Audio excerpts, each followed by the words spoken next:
Today we are going to be examining the life and legacy of John Knowles Paine, the oldest composer in the Boston Six. This presentation seeks to prove that John Knowles Paine deserves a place in the curriculum of American music history classes. But first, let's answer the question, who are the Boston Six? The Boston Six are a group of American composers all based around Boston during the Romantic era. These composers lived from roughly around 1840 through the 1920s. From left to right, their names are John Knowles Paine, Amy Beach, Arthur Foote, Edward McDowell, George Whitefield Chadwick, and Horatio Parker.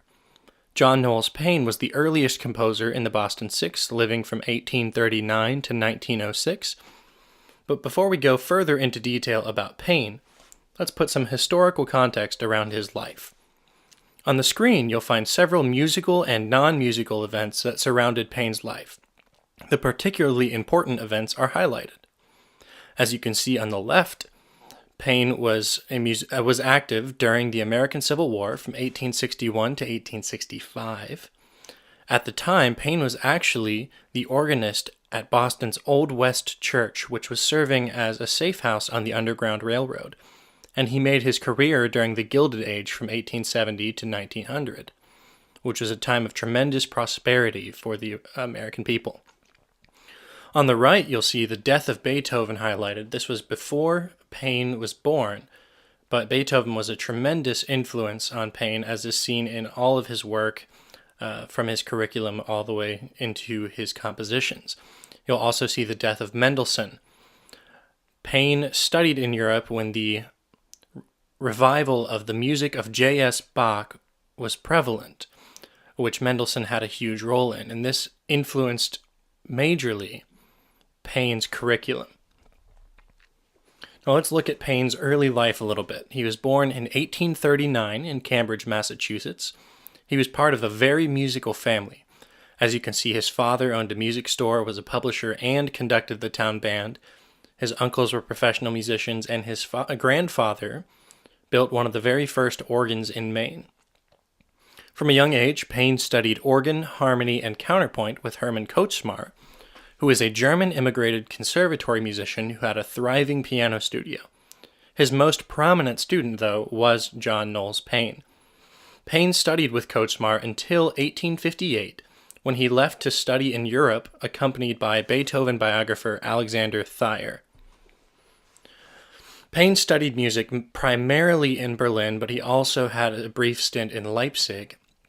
He studied organ with Carl August Haupt. He studied orchestration and composition with Wilhelm Friedrich Wieprecht, which you'll see pictured on the left side of the screen. Wieprecht was known primarily for his music for military band, and he standardized the orchestration of the military band, with the exception of the later addition of the saxophone. As we've previously stated, Paine was studying in Europe during the revival of the music of J.S. Bach, and this had a tremendous impact on him. Now, when Paine returned to America in 1861, he settled in Boston and took on a job as organist at Boston's Old West Church. He also toured around giving lectures in music history as well as composition. These did not go unnoticed. In 1873, he was appointed faculty at Harvard and was promoted to full professor in 1875, a position he held until his death. Paine also lectured at Boston University and the New England Conservatory. One other notable fact is that Paine was a key advisor to Henry Lee Higginson in the founding of the Boston Symphony Orchestra, where his works frequented the stage. And Paine ultimately died on April 25th, 1906. Now we're going to take a look at some of his works. Paine's earlier works represented the Vienna classics, such as Beethoven, because Beethoven was a primary influence on him. As time passed, Paine began to shift towards the more chromatic style of his contemporaries, such as Dvorak and Tchaikovsky. This shift can most clearly be seen when examining his two symphonies. His first symphony is very simple and very much like a Beethoven symphony, whereas his second symphony is much longer and more programmatic in nature.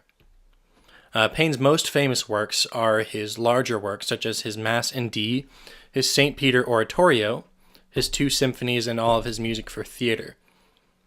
But he also contributed about 30 pieces for keyboard instruments, a few chamber pieces, and about 21 pieces for chorus. The last work he wrote before his death was the opera Azara. And what's interesting about this is it was supposed to be performed at the Met in 1906, but the primarily Italian opera company refused to learn an opera in English. Consequently, this work has never been fully staged, but has only been performed in concert settings on the stage. A few events that show how impactful Paine's music was on his community can be seen by looking at 2 performances of the Boston Symphony. At the premiere of his 2nd symphony, a member of the Boston Brahmin, which were the New England aristocracy, known for being very well kept, was standing on his chair, opening and closing his umbrella and shouting in excitement at Paine's symphony. And the second example was a poem that was given to Boston Symphony conductor George Henschel. It read, "O Henschel, cease thy higher flight, and give the public something light. Let no more Wagner themes thy bill enhance, and give the native workers just one chance. Don't give the Dvorak Symphony again. If you would give us joy, oh, give us pain." Now let's look at the impact that he had on American composition. He was the first American to write a symphony, which in and of itself deserves some recognition in American music history classes. But he was also the first American composer of large-scale concert music to receive recognition similar to that of the European composers, which are big shoes to fill considering that his contemporaries were Dvorak, Tchaikovsky, Mussorgsky, and all of the big names that we can think of for Romantic music. Now, he composed the Columbus March and Hymn for the World Columbian Exposition of 1893. The World Columbian Exposition was a celebration of the 400-year anniversary of Columbus discovering the New World. There were works by Dvorak premiered. Dvorak was a conductor. John Philip Sousa's band got their start there. The marimba was shown off as a new invention, and over 27 million people were in attendance. So this exposition was a huge deal. And Paine was commissioned to write a piece for it, as well as all of the other smaller expositions that preceded the World Columbian Exposition. Now, Paine's work, the Columbus March and Hymn, featured a 5,500-person chorus as well as Sousa's band. And in 1998, Paine was inducted into the American Classical Music Hall of Fame alongside of Copland, Bernstein, and Stravinsky. So clearly his work has been impactful to those who study American music. Now, as an educator, Paine's legacy is arguably even more impactful.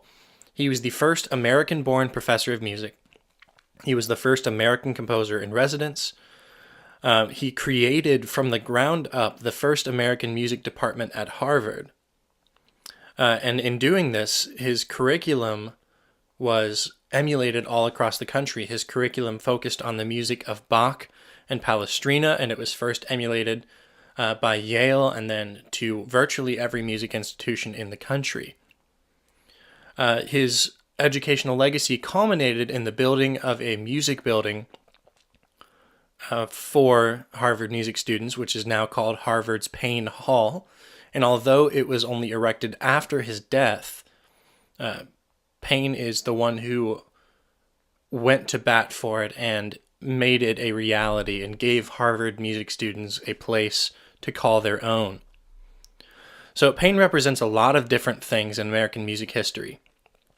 He and the rest of the Boston Six helped bring America into the global cultural scene.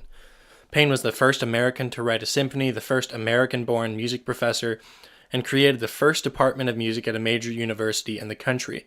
For these reasons alone, he is worth consideration in music history courses. But when you add the breadth and skill of his compositions, it becomes imperative for him to be taught in American universities. Now here you can see my sources, and if you would like any more information, feel free to contact me at that email or scan the QR code for access to my personal information as well as a copy of this PowerPoint.